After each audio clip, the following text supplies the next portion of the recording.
ఈరోజు మాదిగ రిజర్వేషన్ పోరాట సమితి ఆంధ్రలో జరిగిన మాదిగల అస్తిత్వం కోసం, మాదిగల ఉనికి కోసం, మాదిగల ఆత్మగౌరవం కోసం 30 సంవత్సరాలు నిరంతర పోరాటం చేసి మరి కేంద్ర రాష్ట్ర ప్రభుత్వం నుంచి సుప్రీంకోర్టు సహకారంతో ఎస్సీలను ఎంపీలుగా వర్గీకరించడం జరిగింది.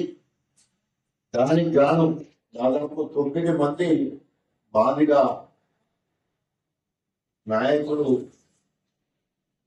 మరి వివిధ కారణాల వల్ల ఉద్యోగంలో భాగంగా చనిపోవడం జరిగింది.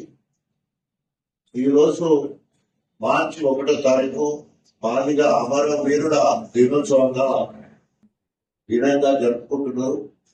చనిపోయిన మాదిగ బిడ్డలందరికీ హృదయపూర్వకంగా ఎస్సీ గణపురం నియోజకవర్గ పక్షాన మరి అమరులైన మాదిగ బిడ్డలందరికీ